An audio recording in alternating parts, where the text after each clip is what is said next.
place to start is maybe if you could give us a little bit of a background on what you do in your practice, the type of people that you see, and then we can transition to that particular story and the mRNA vaccines.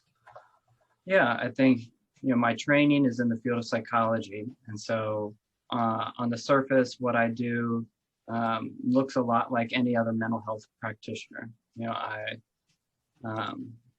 work relationally, helping people to develop. So we build this relationship, and within that relational framework, we help people to develop the capacity to observe what's going on inside their inner world.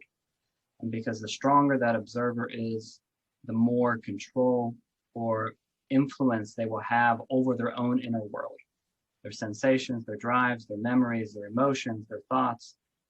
The more that you can observe what's happening without getting sucked into it, then you have the capacity to guide it more effectively, which, and I'll talk more about Rudolf Steiner and his understanding of the human person, but from Steiner's perspective, that's this soul capacity, that's getting up into the consciousness soul, that ability to see what it is that you want out of life, what is true and good and beautiful, and guide yourself in that direction, And so I think someone who sits with me could experience me as a depthful psychotherapist, right?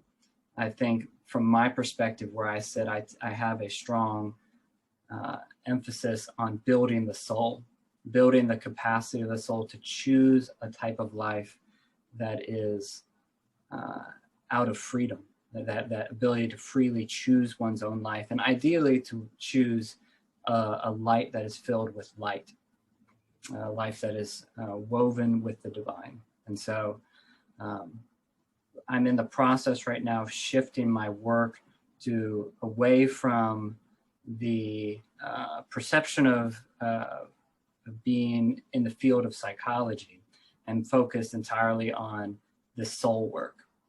Really what I'm doing is healing and guiding the development of the soul with people who want to come and work with me.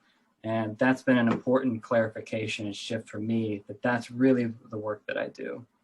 I think it's also worth noting that I also have an energetic work that I do with clients. And in this type of work, it's about tuning into the different bodies, spiritual or subtle bodies that surround the physical.